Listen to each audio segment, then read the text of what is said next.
Hello and welcome to the podcast made to hopefully make you feel a little bit better about the world and a little bit more connected to the nonprofit world. We are going to be chatting with nonprofit leaders and founders, giving them a platform to share their stories and collaborate with others, because we believe that when we join hands, we can stand that much taller and make the world better. So sit back, plug in, and let's create some good. This is Nonprofit Connect with me, Matt Barnes.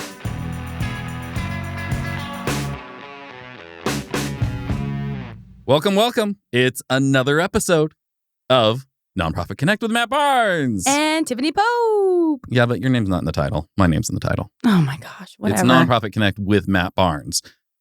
So what do you want me to do? And then also Tiffany Pope's here. What do you want me to do? I don't know. Oh, man, that just makes me sound like a jerk. Yeah, because you are. You're so mean to me. Rude. I am not. I'm so kind to you. Yeah, okay. Okay. Tiffany just informed me that she wants to be a musician. I do. She's done nothing in her life to actually accomplish that goal. Nope. But that is really deep down what she wants to do. Yeah, I would love to be a singer, like just front center of the stage, just singing my heart out, performing my best. I think I'm a good performer. Okay. I can't sing. Like my singing abilities, not good. Well, I mean, whatsoever. You sing around the office all the time, and I do. It's not bad. I've never been like, ooh. You know what I mean? There's those people where That's they true. sing and you're like, oh, wow, you really shouldn't do that. That noise that's coming out of you right now, we should find something else for you to do. Yeah. I've never thought that. Okay. So you're telling me I could actually do this? I don't know about that. So you're telling me I should stop doing what I'm doing and just be a singer? Well, I mean, I've tried to get you to quit school and just come work here full time many times, but whatever. My wife says that I'm a terrible influence in your life. Yeah, you are. Yeah. You know that. Not good. Stacey cares more about you. She does. Than she does about me getting the things done that I need done around here, which I need you to do. So I don't understand that. She cares more about me. She gets mad at me every time I'm like, Tiff, drop out of school. Just come work here. Whatever. Anyway. She shuts you down. She shuts me down hard. Yeah. Especially, she's like, you went to school forever. How do you tell somebody else you have not like to? 20 degrees. Well, you know. You don't, but. I know. Yeah. Anyway. Our guest today has a lot of degrees. Wow. Did you see that smooth transition right there? That was so good. Nailed it. That was so good. She does, though. She got her bachelor's degree at UCLA. She got a doctorate of law at the University of Arizona, James E. Rogers College of Law. I'm just looking at her bio right now, and I'm like, this is one of those like people that is just super impressive. She's educated. She was an intern at the Department of Justice. Oh my gosh. Right? And you go, girl. She's done all kinds of crazy stuff. She worked at a company called The Wonderful Company. That's just wonderful. I addressed that in our interview because I'm like, if you're going to name your company The Wonderful Company, it better be pretty good. Yeah. Right? So our guest is Emily Kane Miller. She was so impressive. And she's got an organization she's founded called Ethos Giving, which is dedicated to helping other organizations find their purpose and make sizable steps toward social impact. She has such a great background, and she's putting all that to use now to make an impact on the world and help organizations make a larger impact than they're currently making and find purpose in what they're doing beyond just what they're doing. If that makes sense. Does that make sense? It does. Okay, good. So fascinating. This whole thing, like every week I get a new interview and I'm just like fascinated. I learned so much. Yeah. So join me after the break here as Emily Kane Miller joins us and opens your mind to new possibilities. Whoa. That sounds like a movie trailer. That was so cool. Coming this spring. Emily Kane Miller opens your eyes to new possibilities. Rated R. I don't know why. Except it's not rated R. It's not rated R. Nope. All right. We'll be right back with Emily Kane Miller. Bye-bye. Nonprofit Connect with Matt Barnes is brought to you by Rogue Creatives. Did you know that your brand has a personality all of its own? Well, it does. Or it should. But maybe it doesn't. How do you know if it does? Here's what you do. Ask yourself, does the way you describe your organization match the way you describe your branding? Because it really needs to. Why? Because people don't connect with organizations. They just don't. They don't feel connected to them. They feel connected to characters. They feel connected to personality. So it's super important that your brand has a personality that connects with the right people to bring them into your story. And that's what Rogue Creatives is all about. We've developed our very own process called the Strategic Storytelling Framework to define your brand personality and create a brand foundation that will make sure your organization has that main character energy that connects with others and pulls them right into your story. And by the way, it works, and we got the receipts. Our nonprofit clients have seen incredible increases in giving that have allowed them to help even more people and make the world a better place. Get started today by visiting roguecreatives.com/NPC. That's NPC for Nonprofit Connect. You can schedule a free brand consultation and take our free online brand character quiz. And we all know that everybody loves a good online quiz, especially when it's free. So get over there and do that because why not? Why wouldn't you? You love it. It's going to be fun. That's roguecreatives.com/NPC to begin defining your brand character today. There's no commitment or risk for you at all. And honestly, we just can't wait to meet you. We kind of think we could be good friends. I think we could hang out. You could buy us lunch. We can help you with your branding and talk about the shows we're binging or whatever. It'd be nice. Rogue Creatives. Seriously, creative storytelling. All right, on with the show.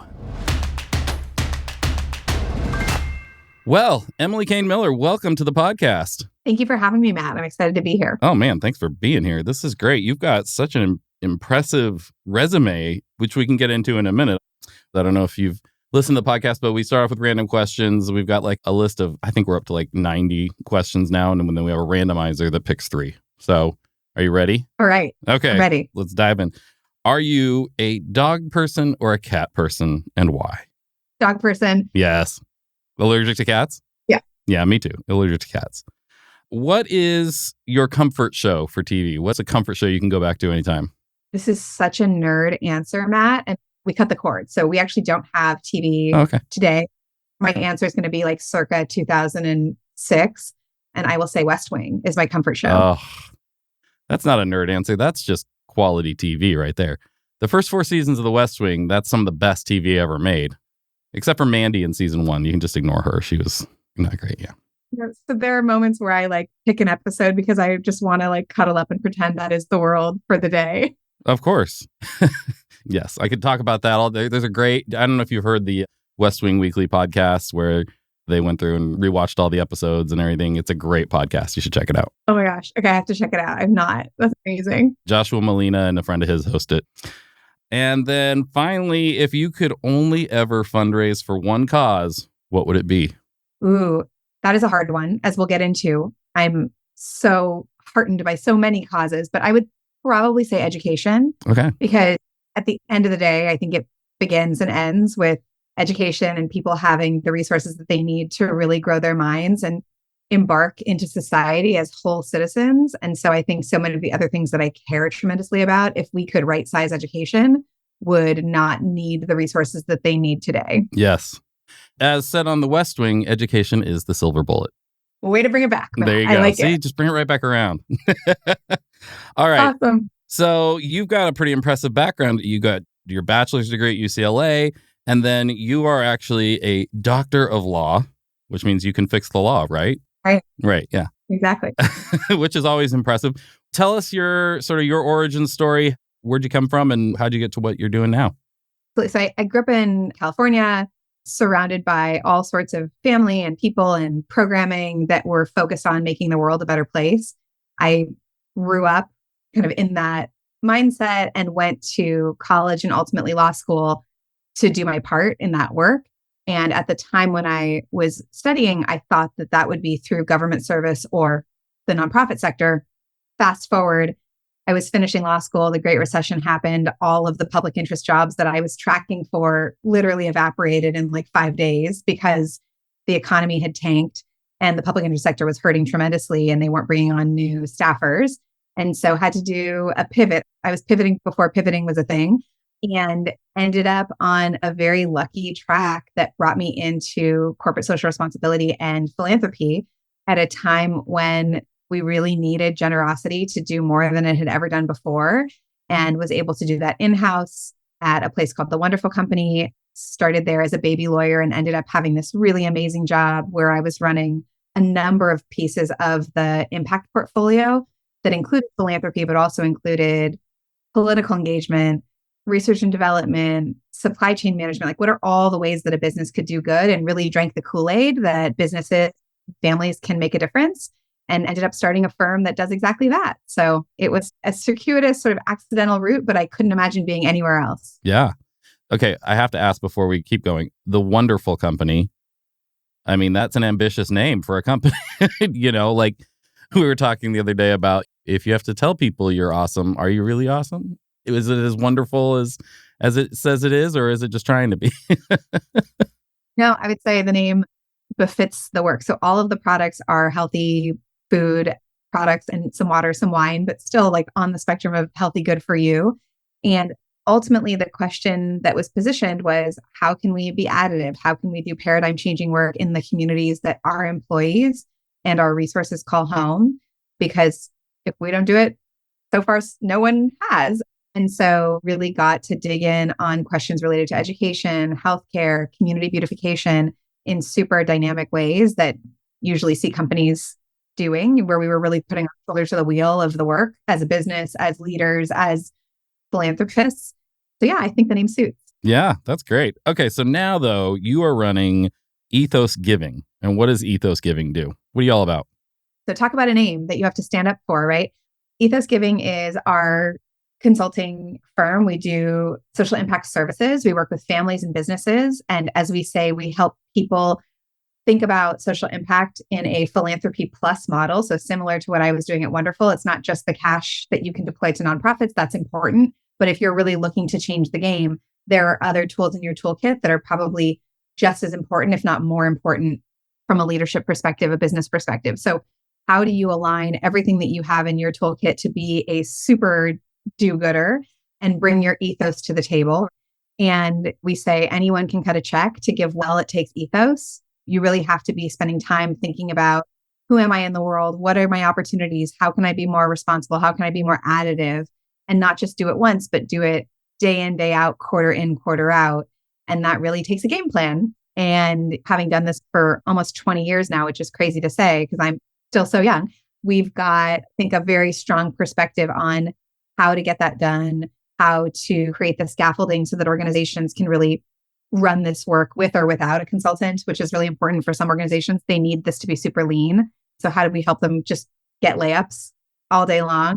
And ultimately, I think our framing is unique in that our core constituent is the community being served. If you think about a number of other players in this space, their focus is, did we sell more stuff? Did the business's stock go up? Are we monitoring more engagement on social media? Like whatever those metrics are, I think those are important ones. But from our perspective, those are secondary. Our KPIs are, hey, we said we were going to help literacy. Are those kids reading better? And that's our first priority. And then the other stuff ladders up into that question. That's so great. I think part of my background is organizational leadership. And a lot of what I was doing out of that degree program and when I was doing some consulting is really it's helping people go like, this is who we want to be. And how do we actually create systems to make sure that we are the thing that we say we want to be? Because so many organizations, when you're small, it's easy to kind of focus on what you want to focus on. And as you grow, those things often fall by the wayside. And to put those important values in place to make sure that there's systems so that they're actually happening and that they're taking place. And they can look different, obviously, as you grow. But I think what you're talking about is doing that from a philanthropy standpoint and making sure that those things are actually happening. Am I getting that right? For sure. I mean, today's companies are telling the world, their investors, their customers, their talent, that they're doing XYZ. So if you're going to make a claim the same way you would for any other product, you have to back that up. And I think that's more true today than it's ever been. I think it's going to be even more true tomorrow. We're not in a moment where people are willing to just say, oh, I trust you. And if you're not being honest about all the kids that you're helping, like, it's cool. That's not where we're at. People are expecting that if organizations are doing this, number one, that they have to do it. It's an imperative. But number two, you have to say what you do and do what you say.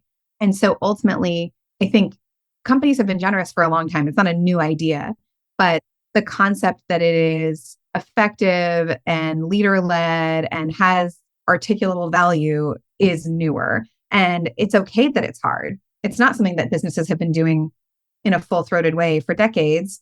No problem. But now you have to. And so that work of building it into your muscle is really important. And it's what we offer as a service for organizations that need some help. Nice. I love that. What's your biggest challenge in that when you're working with these organizations? So I would say the biggest challenge used to be selling in the idea that this work matters. I would say that's not my biggest challenge anymore. Most leaders sort of take on face value that they have to figure out how to show up for whatever they want to call it, CSR, ESG, et cetera.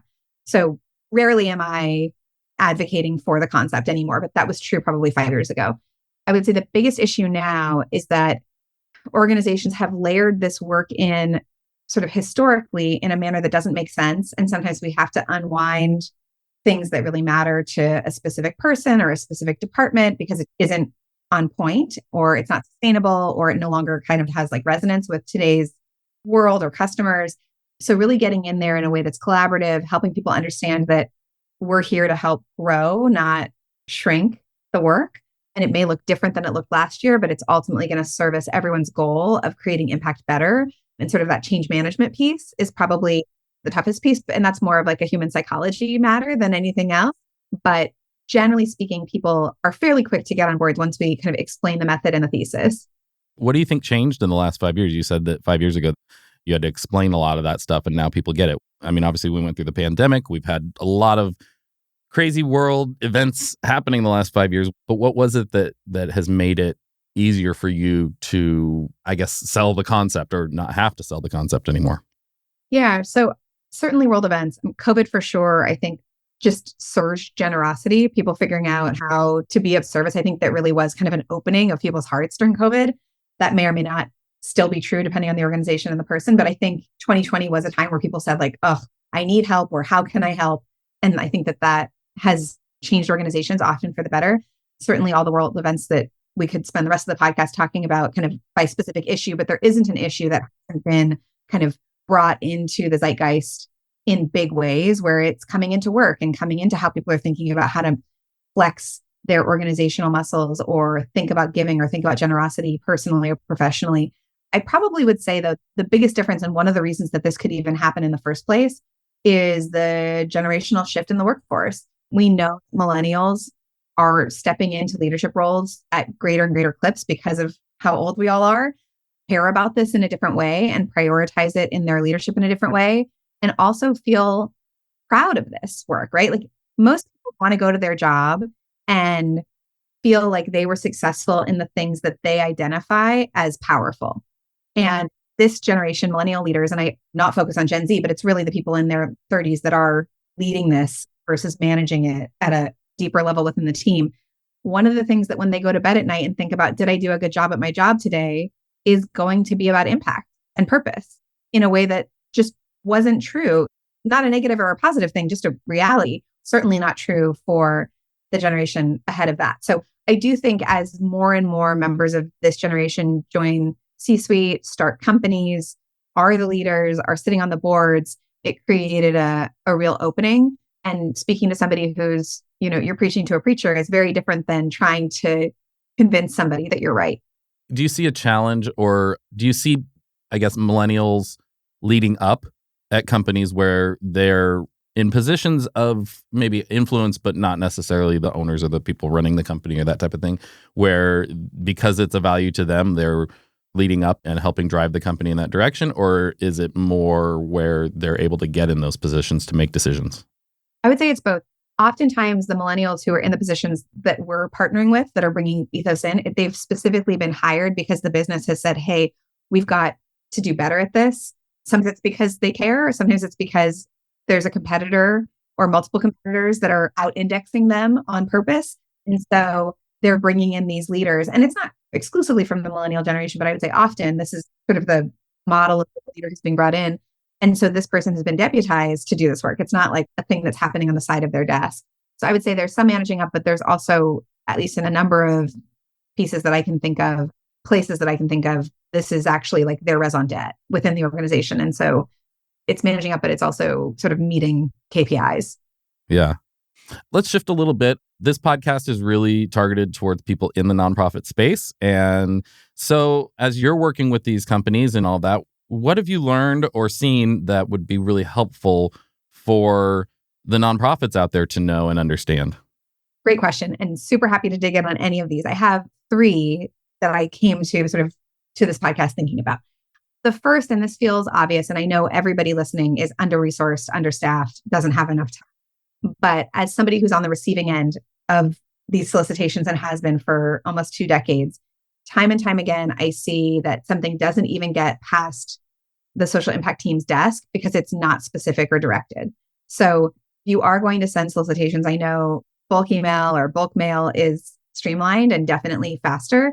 Spending the time, especially when you do think that there is actually a good fit, to have at least a tailored sentence or a tailored paragraph that really does say, hey, I spent the time to look at your CSR report, or I listened to your CEO say this thing at this conference, or whatever it is that you are hooking to really, really matters. It's worth the time. Because ultimately, if it's like, hey, our 501c3 is amazing, trust us, you want to give us your money, go, and it's a fairly generic pitch, that's a very easy thing to recycle. So that's number one. Number two, to the extent that you are able to engage, maybe it's an exploratory coffee or just an early conversation, or you've actually had a partnership for multiple years, having an opportunity, and Q1 is a perfect time to do it, to say, we nonprofit know that you company are being asked more and more to identify what value is being created from the CSR department, from the community-based work that you're doing. What are the KPIs that we as the nonprofit could help you index that will help you all do your work better? That maybe make your board impressed. It maybe help you speak to your customers, but we believe our work is super strong. We're giving you kind of what we think is standard issue impact metrics. Let's look at these together, company, and see what resonates with you. And maybe there's something that's not on this page that we could easily give you that would be transformative for this partnership. You essentially, as the nonprofit, become, for lack of a better term, part of the team because you're helping them do their job better. And I don't know that every CSR department's asking for that, but if you offer it, I'm pretty sure 9 times out of 10, somebody would say, thank you for asking. Nobody's ever asked me that before, number one. Number two, yes, we really care a lot about junior high, and you work with constituents in that bracket. Can you disaggregate the junior high data for us? No problem. As you're saying this, I'm just thinking like my company, Rogue Creatives, we do a lot of marketing and all of that for nonprofits. And a lot of what my focus always is when we're more targeted toward individuals, but is saying we're not begging for help here. We're offering people an opportunity to join in a story and something that's exciting and amazing that's happening. And so what you're talking about is doing that same thing for these organizations, to go to them and say like, hey, we're offering, like it's a partnership. This is a great opportunity for our stories to intersect and for you to become a part of this amazing thing that's happening. And let me help you tell that story in the way that you need to tell it to your board or to your executives or whatever it might be, so that it can be the most impactful it can possibly be. Whereas I think most people, both to individuals and to corporations, take the tact of, hey, we're doing amazing work. Can you help us out? Can you just give us some money? Can you just, throw some support over here? And it's really all about the nonprofit and what you can do for me. But really, when you're bringing stories together and you're joining in a team, it's symbiotic. And you have to kind of look out for each other.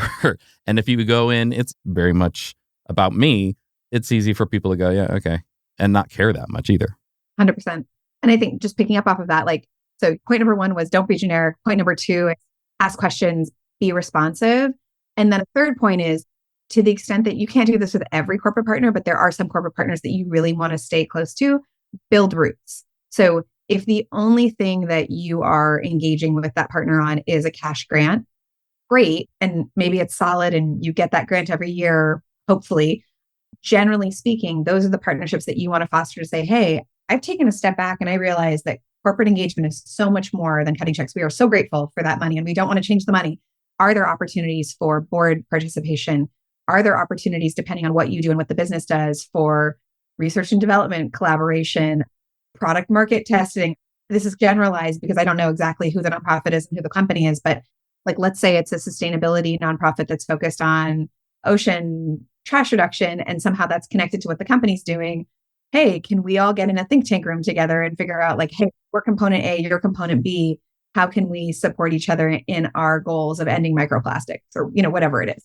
So all day long, if you can really become intertwined with these partnerships, they're going to be more powerful, stickier, and ultimately, going back to this constituent mindset, better for the work. those would be my top 3 pieces of advice, Matt. I love that. You came more prepared for this podcast than anyone else has so far. No, our guests have been amazing, but yeah, I mean, you had 3 things laid out, ready to go there. Power of 3, always with Always that. power of 3. No, it's super helpful, I think. And that's the thing. We all get into these, I don't know if rut is too strong of a word, but kind of these routines where it's okay, do the same thing. And we reach out and we ask for money and we move, but to really stop and re-strategize of what could a partnership look like? I mean, one of my favorite things, because I'm more, I think, creative minded. And so I love looking at like, okay, what do I have? What do you have? What do you have? If the 3 of us come together, or the 4 or the 2 or the whatever it is, what do we have that when you bring it together, we could do something different and unique that we can only do because we have those things. And I don't think that typically nonprofits are thinking that when they're reaching out to these corporations. They're thinking of what they need. But when you show that and people see that you're collaborating, it's so much more inspiring too. And it helps other people want to join in that story. It's kind of that snowball effect. There are a ton of great examples of this. I think in large part, it's sort of going back to that millennial point. When our parents grew up and went into the workforce, the people who were really, really golden hearted and were like, I have to save the world, went into nonprofit. That was the path. And now I think there are people who are compelled in the exact same way, who will go to any number of places, government organizations, for-profit companies, B Corps, nonprofits, and you have these kindred spirits, these like-minded souls in all sorts of places. And so when you can match up with them, it's not the conversations that were happening 25 years ago. You really are meeting with somebody who's thinking a lot like you, just a different desk with a different kind of paycheck. And that's okay. You can go sit together and say, hey, this is our goal. We all share common. We all have different tools that we can apply to this. Let's put all the tools on the table and figure out who's best to flex at what and come up with a real plan. I love it. Any final words of wisdom or thoughts that you're just like, oh, I got to let people know this? I would ask the question, if I were sitting in this person's chair, how would I receive this, whatever, request, phone call, whatever it is? We talk a lot in our organization about having empathy for our audience and making sure that when we do go out to somebody, we're not speaking at it through the lens of, hey, you live my day and you're steeped in all the things that I'm steeped in. Most of the time, all the folks listening to this podcast are speaking to people who have very different days, who are focused on other things that are driving kind of their emails. So I think having empathy for your audience and really taking the time to think about how something's going to be received, especially when it's a really important pitch or a really important call, do it from a friend. Speak to your aunt, your neighbor, your whoever who isn't in your job. I'm about to go have a conversation with somebody at this company. Can I just give you my elevator spiel and see how it lands with you? Because they're coming at it from a much more similar perspective to you than to me, and really pressure test that. And it will, I think, create a tremendous amount of value. Oh, I love that. That's super practical and super helpful. We always end with a few closing questions. And one of them is, if there was someone in the world of nonprofits that you could take to lunch, who would it be? Oh, so I'm in Los Angeles. One of the main focuses in our community is how to support the unhoused. It's a growing ecosystem that really does need amazing thought leader. So I would try to have lunch with a gentleman named John Massari. He's the head of a group here called People Concern, which is really one of the largest organizations that supports the unhoused. And I would want to sit with him and talk about how he's thinking about that issue right now and how I could be additive in the way that we support our clients to think about that issue. I love that. That's a great answer. And I love how thoughtful you are about the areas of nonprofits and what's going on out there. Because you talk to some people and it's just like, just doing a job. But, it's clearly you're passionate about this. What part of your job brings you the most joy? So one of the things that I appreciate about what we do is that we're thinking differently about this work. We are coming at it with a lot of soul. We're very specific. And so I am confident when we work with clients that because our fingerprints are on things, the work is stronger. That said, until we're 18 months in, a year into a project, we don't actually see the fruit of that labor necessarily. And so I love when we're fairly deep into an engagement where we can actually really see, hey, this is how we were benchmarking last year, and look at how much stronger the work is this year because we instituted XYZ thing that Emily and Ethos came to the table with. That makes me feel so good, because while I'm confident going in that will be the case, until the proof is out there, it's not true yet. And so I love when we can make things better and see the fruit of that labor. Wonderful. That's awesome. All right, Emily, where can people find you? Where can they find out more about Ethos Giving? And pitch yourself. would love to connect with anybody. We are at www.ethos-giving.com. My email and links are all over that. You can also find me on LinkedIn. I'm Emily Kane Miller, Kane, and would love to chat about all things data, measurement, partnerships, and really appreciate you having me on. So thanks so much, Matt. Yeah, thank you so much for coming. And then thanks for being here. And we'll definitely want to keep talking sometime. Amazing. All right. Bye-bye. Yes, my friends, we have come to the end of this amazing episode of Nonprofit Connect with Matt Barnes. You made it! Thank you so much for listening this far. And if you'd like to hear more from Nonprofit Connect, brought to you by Rogue Creatives, make sure to subscribe on whatever platform you're listening on so you don't miss out. We don't care which one. It doesn't really matter. Just listen. Just subscribe. Just make it come right into your podholes every week so you can hear what's going on. Also, if you're interested in working with us or want to reach out and tell us how amazing we are, learn more, whatever it is, you can visit our website, npconnect.roguecreatives.com. Or just go to roguecreatives.com and you can find the rest. Okay, that's pretty much it. Okay, bye-bye.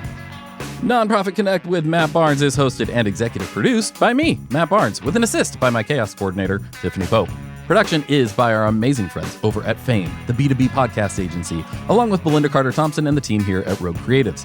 Production lead is Luke Audi at Fame, writing is by Sam Hollis at Fame and Matt Barnes and Taylor Bolanos from Rogue Creatives. Nemanja Koljaja of Fame is our audio editor, and Arslan Yakub from Fame is our video editor. Creative direction is by Corey Hill of Rogue. Our artwork is designed by Hopo Kelly and Joshua Marino at Rogue, and Ian Salas of Fame. Theme music is composed and performed by Jared Atherton of Chapters. Luke Audi of Fame does our booking and our guest relations. Huge thanks to our amazing guest for joining us for this episode, and to all of you incredible listeners for tuning in.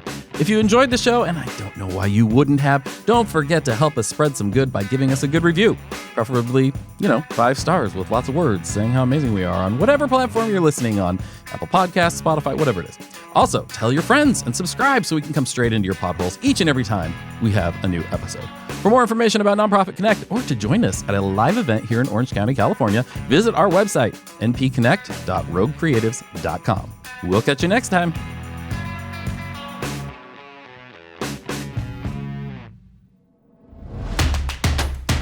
This has been a Rogue Creatives production.